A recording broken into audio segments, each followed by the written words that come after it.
So all of this time, the United States was in Iraq for so long. We're still in Afghanistan for so long.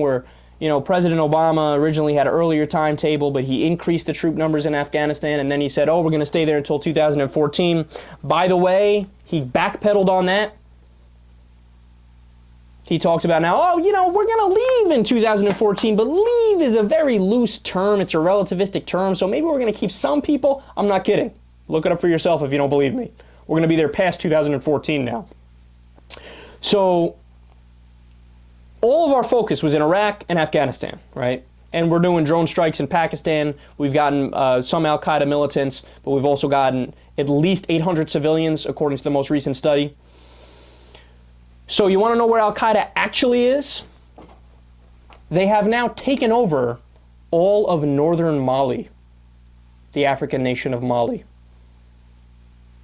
They've taken it over to the point where they are building fortresses, making sand dunes in order to protect themselves from what they view as the imminent Mali army attack on them, which is going to come at some point in the future. Mali can't do it right now, by the way, because they just don't have the resources and they don't have a big enough army and they don't have any of the necessary things to actually fight a war. So al-Qaeda in Mali is so strong that they would be able to win a war against the Mali army. You want to know how many members of al-Qaeda are in Afghanistan? I mean, we're staying there till 2014. We had 68,000 troops there. We still have 68,000 troops there right now.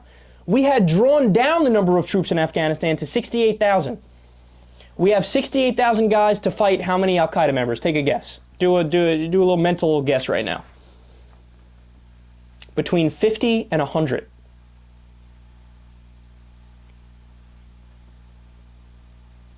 I mean, to say that this is bad foreign policy is, that doesn't even begin to really do justice to how horrible this has been. And of course, no look at Mali, only continuing to fight in the wrong place. I mean, what are you going to do? What are you going to do? Whether it's Republicans, see, Republicans get in power, and what do? Let's start a war with every nation ever, please. Right? We had Iraq, we had Afghanistan. They were arguing, we need to stay in both, right? And then Barack Obama comes in, we'll get out of Afghanistan. So, or we'll get out of Iraq. So we got out of Iraq. There's still some troops there, by the way, but we largely got out of Iraq. So our choices in this country are the party that's in favor of 2 wars or the party that's in favor of 1 war. Gee. And I'm the crazy one, right? I'm the crazy one for wanting no war. Because we're fighting guys wearing rags that have AK-47s from the 1980s. But I'm the crazy one.